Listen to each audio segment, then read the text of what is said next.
मेरे स्वामी, तो मेरे नेत्रों को भी सनाथ कीजिए। आपको देखे बिना हमारे नेत्र अनाथ हैं।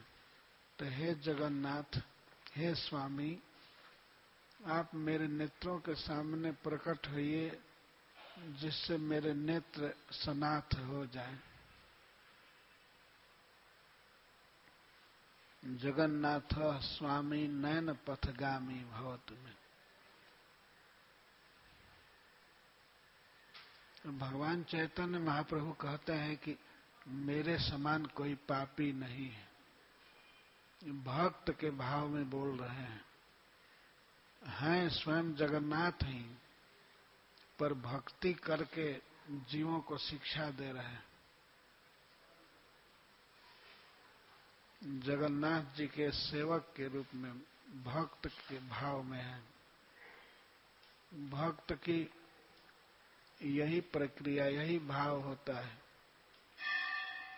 कि मैं बहुत दीन दुखी हूं, मैं बहुत पापी हूं, जगन्नाथ जी मेरा पाप दूर करें।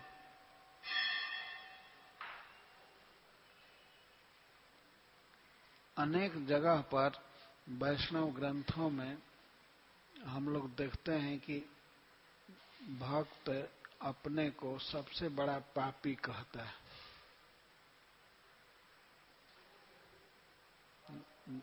जैसे कृष्णदास कविराज गोस्वामी चैतन्य चरितामृत में लिखते समय अपने बारे में थोड़ा लिखे हैं। तो अपने बारे में कहते हैं कि मैं तो इतना अधम हूं कि पूरी से कीट है ते मुई से लघिष्ठ, जगाई मधाई है ते मुई से पापिष्ठ। मैं जगाई मधाई से ज्यादा पापी हूं और नीच हूं। एक मल में निवास करने वाले कीड़े से भी मैं अधम हूं। पूरी से कीट है ते मुई से लघिष्ठ। विष्ठा में रेंगने वाले कीड़े से भी मैं अधम हूं। मोर नाम सुने जई तार पुण्य क्षय। मेरा कोई नाम सुनेगा तो उसका पुण्य सब क्षय हो जाएगा। जो भी सुकृत किया है जीवन में वो माइनस हो जाएगा, पुण्य क्षय हो जाएगा। और मोर नाम लय जई तारे पाप है। और मेरा कोई नाम लेगा तो उसको पाप होगा, नया नया पाप चढ़ जाएगा। इतनी विनम्र भाव से प्रार्थना कर रहे हैं कृष्णदास कविराज गोस्वामी, जिन्होंने इस जगत को दिव्य ग्रंथ दिया है, श्री चैतन्य चरितामृतम। भगवान चैतन्य महाप्रभु के विषय में वे लिखे हैं और अपने को अधम कह रहे हैं।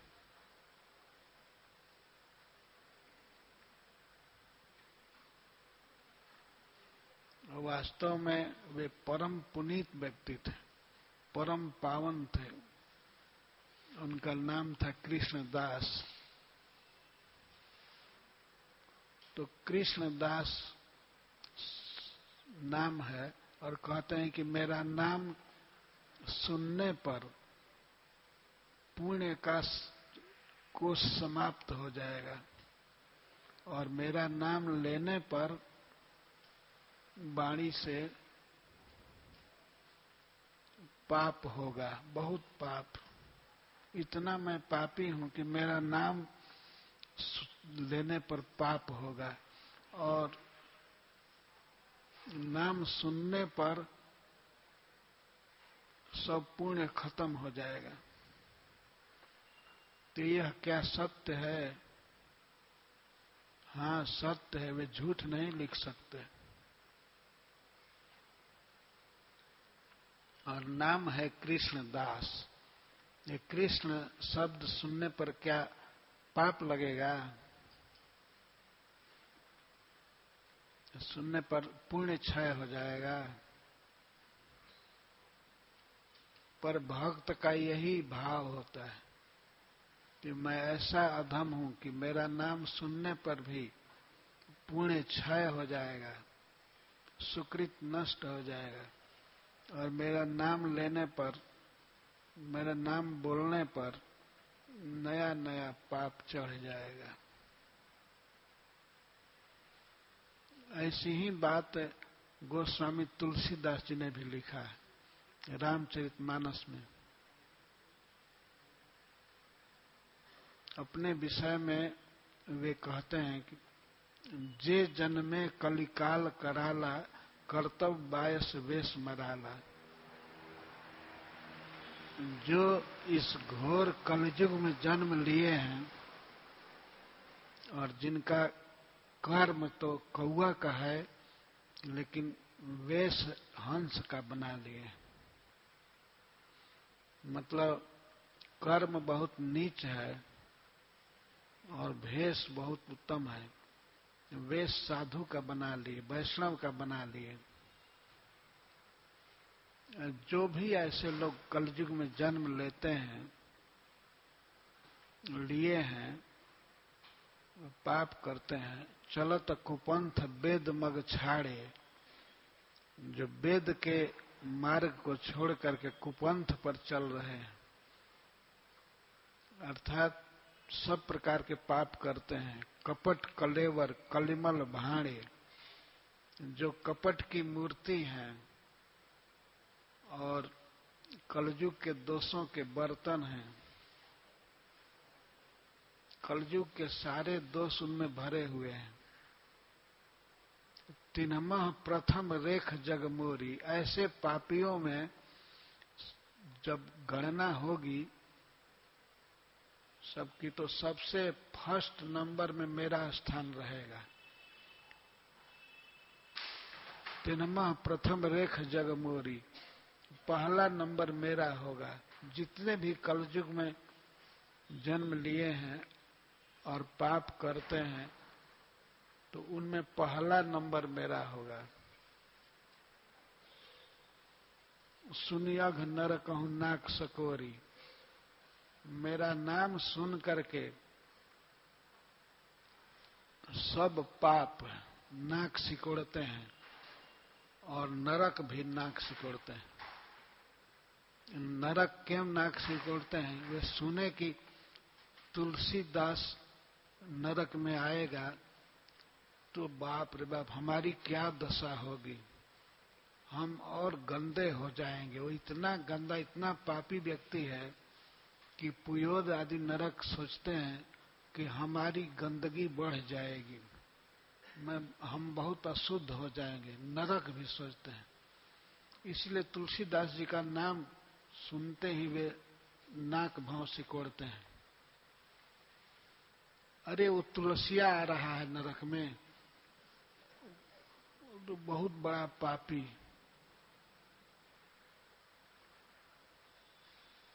नरक को गंदा कर देगा। नरक बहुत गंदा रहता है, लेकिन ऐसे नरक भी डरते हैं तुलसीदास से। तुलसीदास जी कहते हैं कि मेरा नाम सुनते ही नरक भी डरता है और पाप भी डरते हैं। नरक दो तरह से डरता है, एक तो अपने अशुद्धि के डर से, और ये सुनता है कि तुलसीदास यहाँ आएगा तो उसको कौन सजा दी जाएगी, कौन दंड दिया जाएगा जिससे उसका पाप दूर होगा। तो ऐसा कोई विधान नहीं है। सब प्रकार के नरक डर जाते हैं। नरक डर जाते हैं, इसका मतलब नरक के जो अध्यक्ष हैं वे डर जाते हैं कि यहाँ इन सब नरकों में कोई दंड की व्यवस्था नहीं है जो तुलसीदास का पाप दूर कर सके। तो सुनी अघ नर कहूं नाक सकोरी, अघ माने समस्त पाप और नरक मेरा नाम सुन करके घृणा कर रहे हैं। अभी मैं दूर हूं, इस पृथ्वी पर हूं, लेकिन नरक सब मेरे नाम से डर रहे हैं और नाक सिकोड़ते हैं, थू थू करते हैं। अरे वो तुलसी आएगा नरक में तो नरक महानरक हो जाएगा। नाम सुनते ही थू थू थूकते हैं और नाक बंद करते हैं, अरे वो आएगा। ये पंक्ति लिखी गई है गोस्वामी तुलसीदास जी के द्वारा, जिनका ग्रंथ सारे विश्व को भगवान की भक्ति से भर रहा है। रामचरितमानस पढ़ करके कितने लोग पवित्र होते हैं। सारे संसार में उनकी ख्याति है। पर ऐसे भक्त अपने को लिखते हैं कि मेरा नाम सुन करके नरक और पाप सब नाक सिकुड़ते हैं, मैं ऐसा पापी हूं। तो भगवान चैतन्य महाप्रभु अपने को भक्त मान करके अपने बारे में वैसा कहते हैं। ये बिल्कुल उचित ही है, यही भक्त का स्वरूप होता है। भक्त ये नहीं सोचता है कि मैं पवित्र हूं क्योंकि भगवान का नाम ले रहा हूं।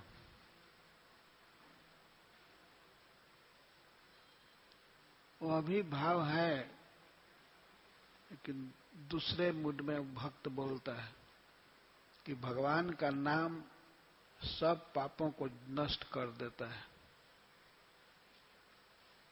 लेकिन गोस्वामी तुलसीदास जी लिखते हैं पापों नामो पाप न जारो। हे राम, हमें इस बात का बहुत बड़ा खेद है कि आपका नाम भी हमारे पाप को जला नहीं पाया। सब तरह से मैं भरोसा करता था कि आपका नाम सबसे बड़ा आश्रय है, इसमें बहुत शक्ति है। जैसे अंधकार नष्ट करने की शक्ति सूर्य में है, ऐसे पापों को नष्ट करने की शक्ति आपके नाम में है। लेकिन मेरा पाप दूर नहीं कर सका। गोस्वामी तुलसीदास जी अनुभव करते हैं कि मैं नाम लेता हूं, लेकिन नाम के बल पर पाप ही करता हूं। तो राम का नाम मेरा पाप दूर नहीं कर सका, मैं फिर भी पापी हूं। मैं नाम जपता हूं, नाम लेता हूं, कीर्तन करता हूं, लेकिन फिर भी मैं बहुत पापी हूं। तो बहुत बड़ी घबराहट होती है कि हाय हाय, नाम भी मेरा पाप नष्ट नहीं कर सका।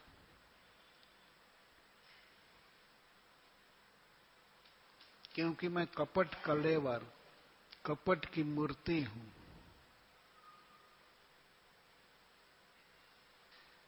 बाहर से तो दिखा रहा हूं कि मैं राम का भक्त हूं, पर भीतर से किंकर हूं, कंचन कोह काम के, कंचन का और स्त्री का दास हूं। सोना चाहिए मुझे, मैं कपट कर रहा हूं। राम भक्त कहला करके भी मैं विषयों का चिंतन कर रहा हूं। सूरदास जी ने भी लिखा है, मौसम कौन कुटिल खल कामी, मेरे समान कौन कुटिल है